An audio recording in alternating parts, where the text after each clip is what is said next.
चंद्रबिंब हसित वदन सुंदर गौरा, चंद्रबिंब हसित वदन सुंदर गौरा, मंदहास रुचिर कुंदर दन बासुरा, चंद्रबिंब हसित वदन सुंदर गौरा, मंदहास रुचिर कुंदर दन बासुरा, कुटिल केश तिलक शोभि फाल बंधुरा, कुटिल केश तिलक शोभि फाल बंधुरा, करुणापूर भरित कंजनयन बासुरा, करुणापूर भरित कंजनयन बासुरा, लावण्य कर कारुण्य कर प्रेम सागरा, लावण्य कर कारुण्य कर प्रेम सागरा, नव नव रस लीला मधुर रसिक शेखरा,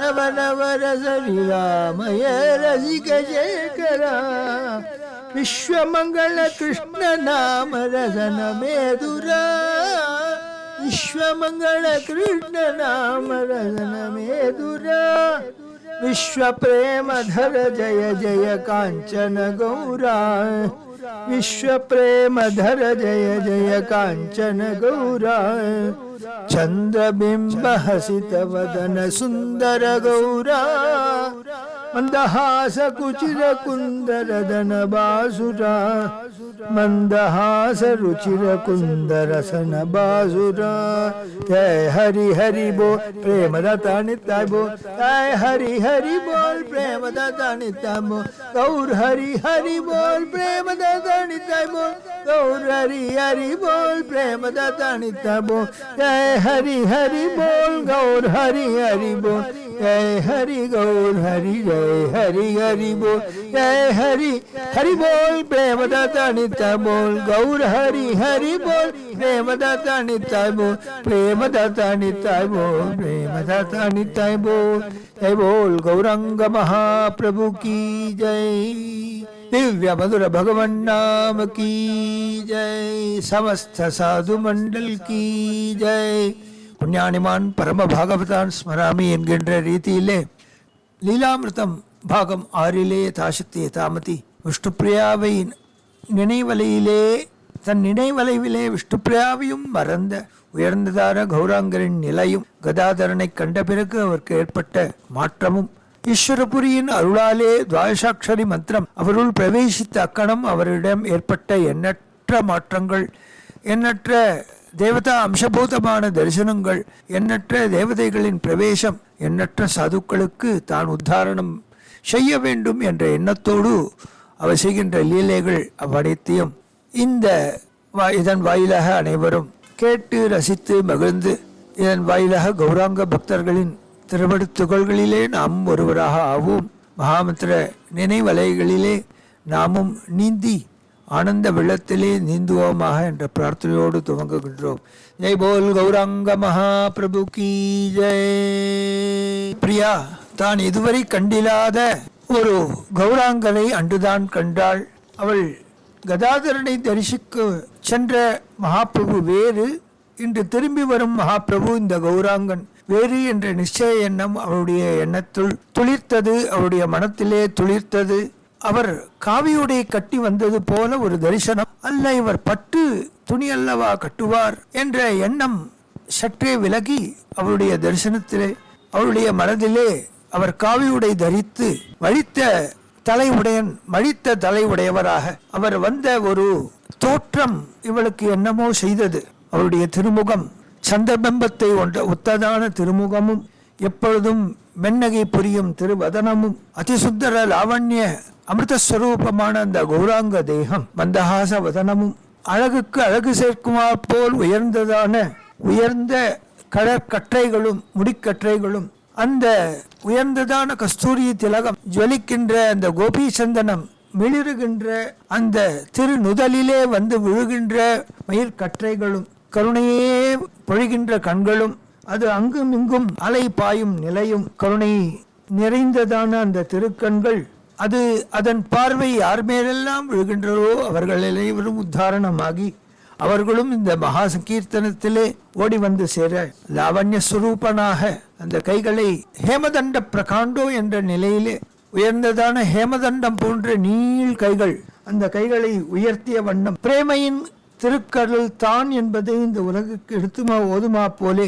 பல்வேறு லீலாமயமான மதுரமான நினைக்கத்தை சிந்தனீயமான நினைத்தாலே எண்ணத்திலே ஆனந்தத்தை தரக்கூடியதான அந்த ரசிக சேகரனான சாட்சாத்து ஸ்ரீ கிருஷ்ணனே இந்த கிருஷ்ணாய கிருஷ்ணத்துஷே நமஹா என்றபடி கௌராங்க கிருஷ்ணாய கிருஷ்ணத்துஷே நமஹா என்று கூறியபடியான அந்த மகாவதான்யன் கருணையின் ஒரு உருவானவர் இந்த உலகிலே விளங்குகின்ற அமங்கலம் யாவும் நீக்குவதற்காக விஸ்வசே அமங்கலக்னம் என்ற நிலையிலே மங்களப்பிரதமான பகவன் நாமத்தை தன் நாவிலே ஏற்றுக்கொண்டு அந்த மதுரமான தீங்குரலிலே உலகனைத்தில் இருக்கின்ற அனைத்து ஜீவர்களும் உத்தாரணம் ஆவதற்கும் விஸ்வப்பிரேமம் என்கின்ற பிரேமை என்கின்ற பெரும் மழையிலே அனைவரும் நனைந்து கூத்தாடுவதற்கும் எடுத்த அவதாரம் இந்த காஞ்சனமயமான அந்த கௌராங்க சுந்தரன் தன்னுள் இருக்கின்றான் என்ற ஒரு நிலையிலே தன்னைத்தான் தேற்றிக்கொண்டாள்.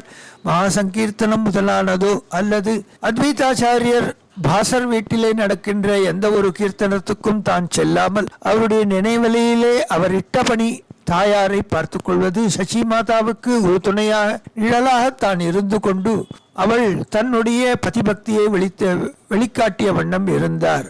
அனைத்தும் அறிந்த மகாபிரபு இதை அறியாமல் இருப்பாரா? கதாதரர் ஒரு வாழைக்காய் வியாபாரி, ஏழை, சைத்தன்ய பக்தர்களிலே அககண்யராக மதிக்கப்படுபவர்.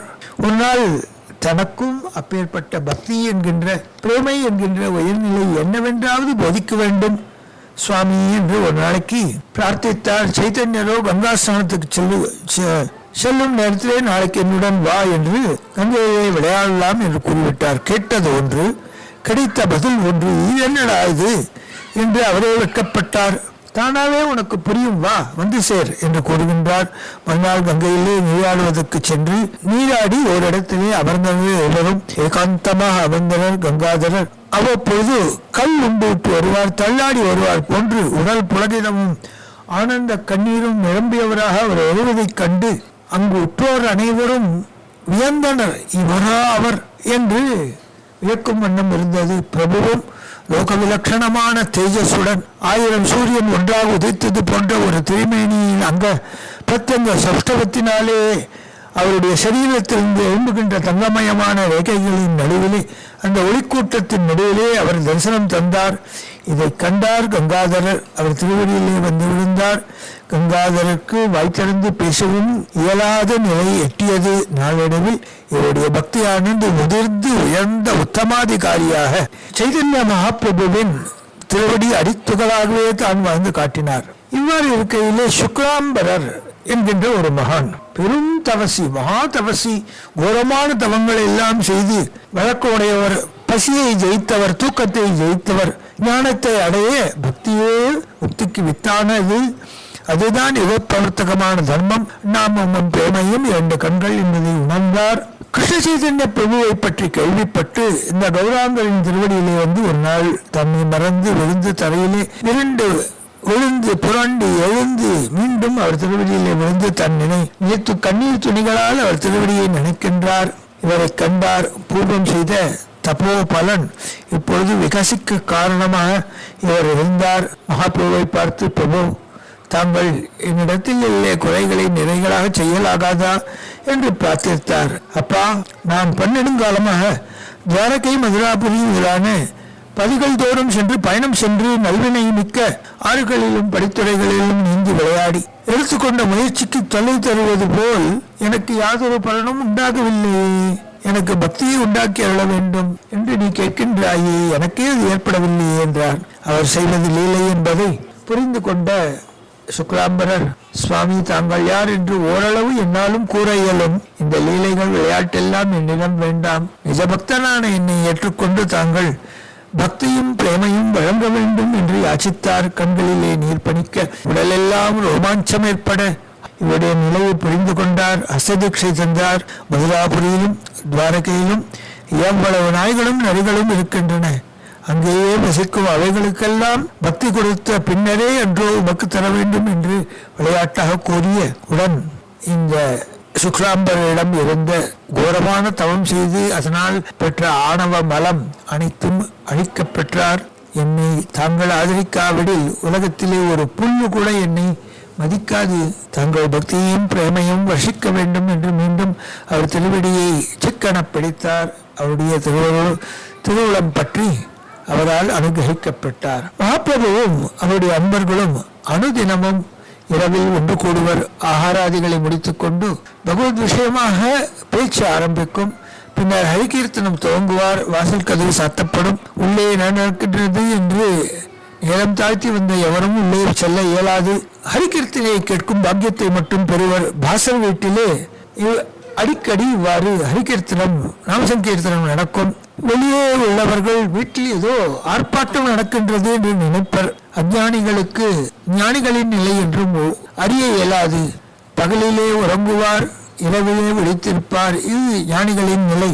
பகலிலும் தூங்குவார், இளவனும் தூங்குவார் என்பது மனிதர்களின் நிலை. எப்பொழுதும் தூங்குவார் மாக்களின் நிலை. அதுவும் கீழ்நிலை பிராணிகளின் நிலை.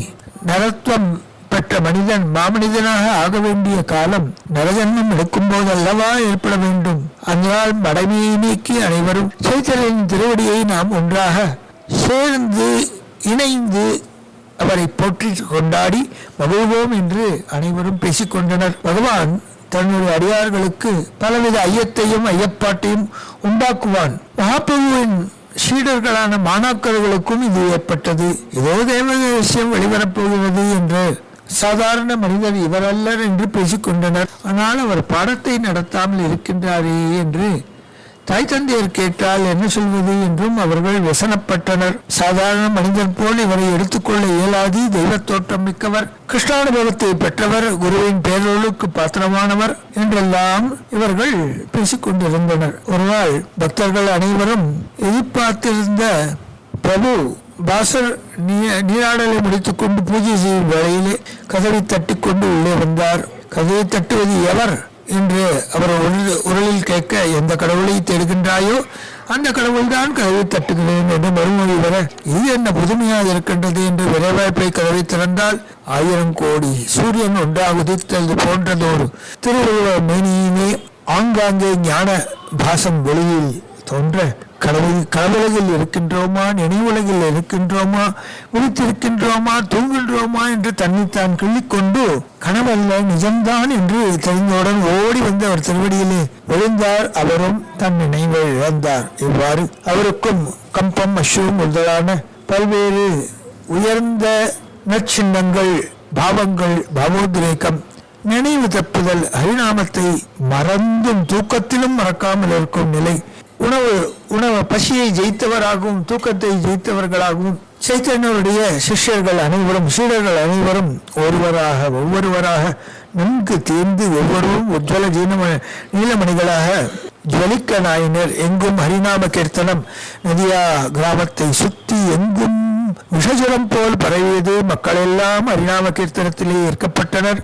அனைவரும் ஆடிப்பாடி சைத்தன்ய சரணத்திலே வாழாமலர்களாக அவரிட்ட பணிக்கு தங்களை தயார் செய்து கொண்டு அவருடைய திருவடி துகளே நமக்கு அன்பையும் பிரேமையையும் பக்தியையும் ஞானத்தையும் முதிர்ச்சியையும் பண்பையும் தரக்கூடியது என்ற ஒரு உயர்நிலைக்கு தள்ளப்பட்டு அவர்கள் குரு கடாட்ச பலத்தினால் அல்லவோ இவ் அனைத்தும் நடக்கின்றது என்று சைதன்ய பிரபுவிற்கு மனோவாக்காயம் என்கின்ற திகரணத்தினாலே ஒன்றுபட்ட நிலையிலே அந்த ஸ்ரீயுகல ஸ்வரூபமான அந்த கிருஷ்ண சைத்தன்யரின் திருவடிகளுக்கு பாத்திரபூதர்களாக ஆனார்கள். நமோ மகாவதன்யாய,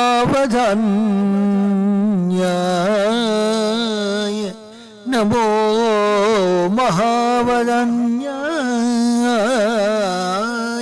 கிருஷ்ண பிரேம பிரதாயதே, நமோ மகாவதன்யாய,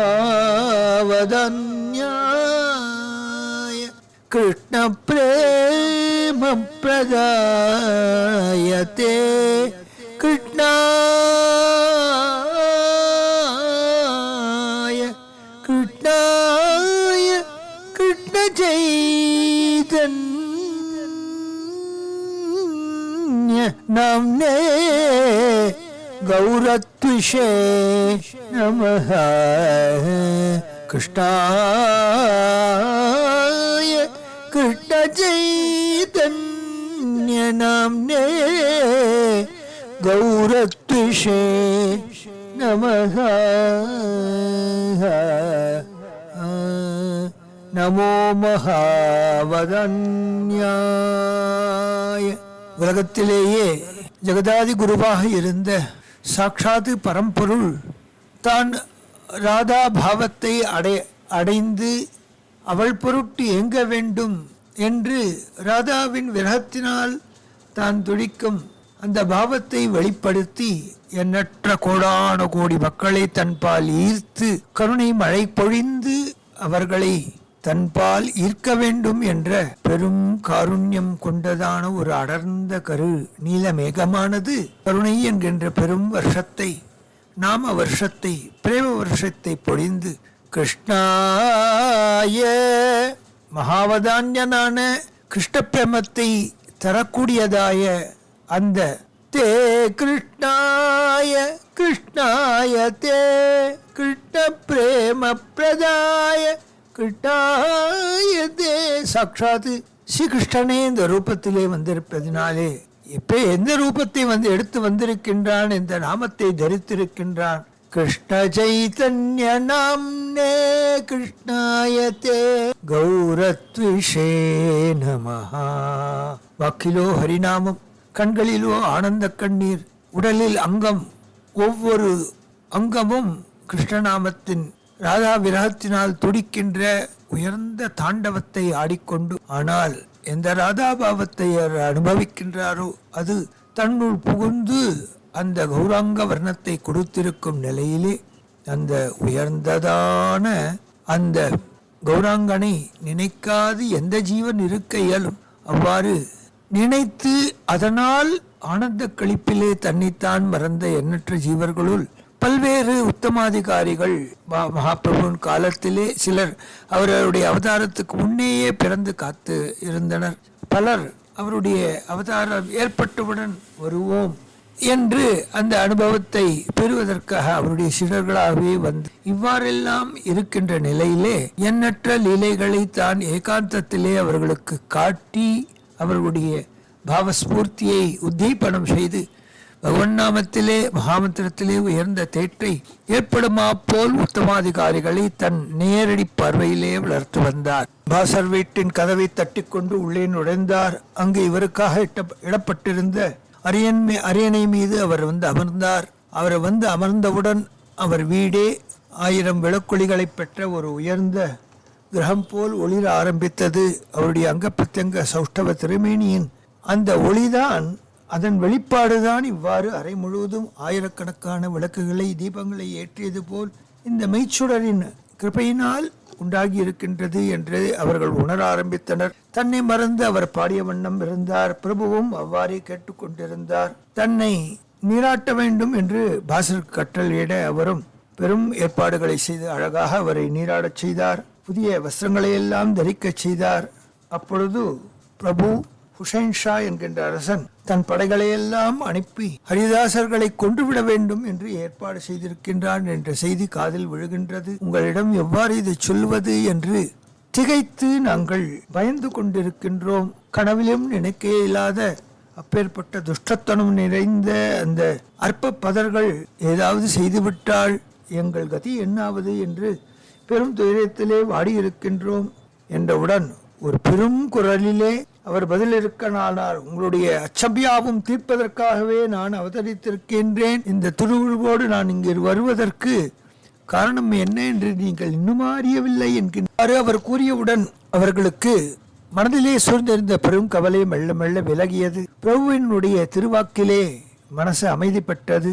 உங்களுடைய அந்த அரசனுடைய கெட்ட எண்ணங்கள் அனைத்தையும் நான் மாற்றிவிடுவேன், நிர்பயமாக இருங்கள் என்று மீண்டும் அவர் பெருங்குரலிலே கூறினார். அவர் வீட்டிலே ஒரு சிறு குழந்தை விளையாடி கொண்டிருந்தது. அதற்கு நாராயணி என்று பெயர். 4 வயதான குழந்தை. சைத்தன்யர் அக்குழந்தையை பார்த்து, குழந்தாய், உனக்கு ஹரிபக்தி உண்டாகட்டும் என்று ஆசீர்வதித்தார்.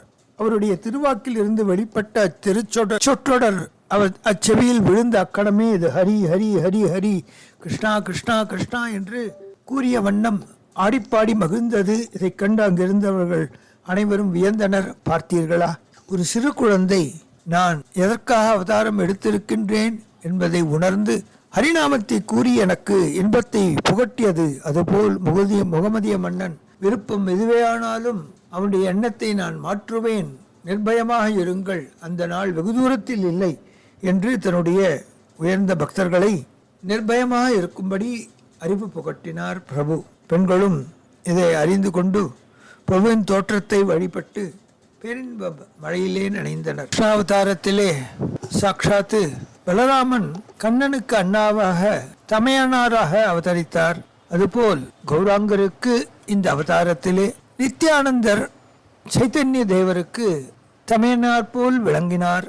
சைத்தன்யர் தேவரும் அவரிடத்திலே அத்தியந்த பிரேமை கொண்டவராக இருந்தார். பீர்பூப் மாவட்டத்திலே யாச்சகா என்ற இடத்திலே நித்யானந்த சுவாமி பிறந்தார். North east corner of India, அது வடகிழக்கு எல்லை பகுதிகள் அனைத்தும் இவருடைய பிரபாவத்தினாலே மகாமந்திரத்தை கூறும் அளவிற்கு இவருடைய பக்தி நிலை ஆயிற்று. இந்த நித்யானந்த பிரபு 12 வயதிலேயே சர்வ சங்க பரித்தியாகம் செய்து துறவியாக மாறினார். சைத்தன்ய தேவருடைய தமையனாராகிய விஸ்வரூபர் துறவியாய் சென்றிருந்த காலத்திலே நித்யானந்தருடைய தாய் தந்தையர் அவர்களை கண்டு நித்யானந்தரை தமக்கு கொடுக்குமாறு கேட்டு பெற்றுவிட்டார் என்ற ஒரு விதமான செய்தியும் காண கிடைக்கின்றது. நித்யானந்த சுவாமி 20 ஆண்டுகள் பிருந்தாவனத்திலே அதை சுற்றியிருந்த காட்டிலே கண்ணனை தேடி அலைந்து தெரிந்து கொண்டிருந்த பொழுது ஈஸ்வரபுரி என்ற மகான் நித்யானந்தரை கண்டு தரிசித்தார். நித்யானந்தரே, என்ன தேடுகிறீர்? கண்ணனை தேடுகின்றீரா? அவன் இப்பொழுது நவத்வீபத்திலே கௌராங்கன் என்ற நாமத்தோடு காண்போர் வைத்த கண்ணை வாங்க இயலாது.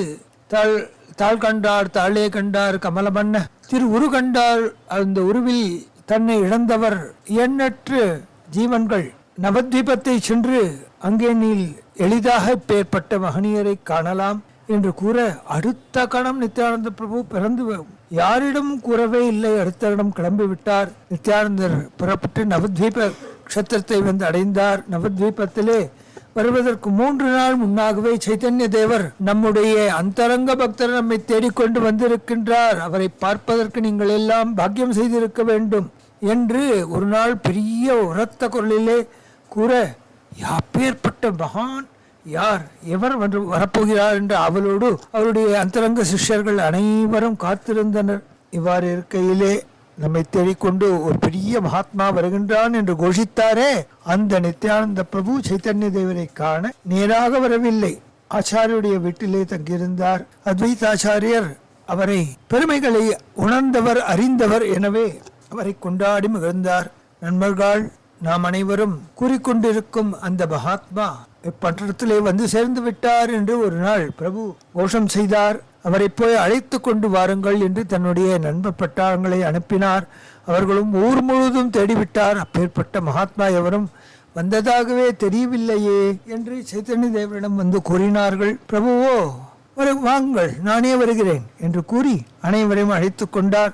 மகாமந்திர ஜபம் அனைவரும் ஆடிப்பாடி தன்னை மறந்தவர்களாக பல்வேறு வாத்திய கோஷங்களோடு அவர்கள் மகாமந்திரத்தை கூறிய வண்ணம் ஆடிப்பாடி கண்களிலே நீர் பெருக உச்சை ஸ்தலத்திலே அனைவரும் பாடிய வண்ணம் இருந்தனர். நித்யானந்தரோ எல்லோரும் நித்யானந்தர் இருந்த இடத்திற்கு பிரபுவினால் அழைத்து செல்லப்பட்டார். எல்லோரும் நித்யானந்தனை கண்டார்கள். எவரும் பேச வாய் திறக்க இயலாதபடி மௌனமாக இருந்தனர். அப்பேற்பட்ட ஆத்ம சைத்தன்யம் நிறைந்தவராக இருந்தார். சைத்தன்ய தேவர் ஓடி வந்தார், ஆலிங்கனம் செய்து கொண்டார், தன் வீட்டிற்கு அழைத்து கொண்டு வந்து விட்டார். அம்மா, பாருங்கள், யாரை அழைத்து கொண்டிருக்கின்றேன். நீ விஸ்வரூபன் போய்விட்டான் என்று கவலைப்பட்டாய் அல்லவா? பகவான் என்னுடைய தமையனாராகிய நித்யானந்தரை இங்கு அனுப்பி வைத்திருக்கின்றான், பாருங்கள் அந்த ரூபத்திலே என்று கூற சசிதேவி அம்மாள் கண்ணீர் பெருக்கி அவரை உச்சி முகர்ந்து ஆலிங்கனம் செய்து அவளுக்கு ஆசீர்வாதம் தந்தார். விஸ்வரூபுடைய தோற்றம் நித்யானந்தத்திலே காணப்பெற்றாள். அவருடைய பகுநாள் ஆவல் தீர்ந்தது. நித்யானந்த பிரபு வெகு தூரம் வந்து விட்டபடியினாலே அவருடைய உடலிலே சோர்வு இருந்தது. பார்வைக்கு விஸ்வரூபரை போலவே தோற்றம் கொண்டவராய் இருந்தார். இழந்து போன தன் மகன், பெரிய மகன் வந்து விட்டான் என்ற ஒரு காட்சி சசிதேவி அம்மாளுக்கு உயர்ந்த ஆனந்தத்தை தந்தது. சைத்தன்ய தேவர் தன் இரு கைகளிலும் வில்லும் அம்பும் உடையவராக, வேறு 2 கைகளிலே குழல் எடுத்து ஓதுவாராக, மற்றொரு கைகளிலே தண்டகமண்டலுவை ஏதிக்கொண்டு ஆக ஷட்புஜ கோசாயியாக நித்யானந்தருக்கு தரிசனம் தந்தார். இப்பேற்பட்ட தரிசன காட்சி பெற்ற நித்யானந்தர் தன் நிலை இழந்தார். அத்வைத ஆச்சாரியர் முதலான மகான்கள் அனைவரும் ஒரு சில கண நேரங்கள் இந்த ஆனந்த அனுபவத்திலே ஆழ்ந்து தன்னை மறந்தனர். அத்வைதாச்சாரியர் பாசுருடைய தம்பியாகிய ராமர் என்பாரை அழைத்து கொண்டு, கடவுளாகிய நான் அத்வைதாச்சாரியரையும் அவருடைய மனைவியாரையும் அழைத்து கொண்டு வரச் சொன்னதாக அழைத்து வாரும் என்று அந்த ராமருக்கு கட்டளையிட்டார். அது மட்டுமல்ல, அவருடைய வேண்டுகோளுக்கு இறங்கி அவதாரம் எடுத்து இங்கு வந்திருக்கின்றேன் என்ற விஷயத்தையும் ரகசியமாக சொல்லி அனுப்பினார். அத்வைதாச்சாரியர் வைஷ்ணவ சிரேஷ்டர். வைஷ்ணவர்களுக்கெல்லாம் தலைமையான குருபீட்டத்தை வைத்து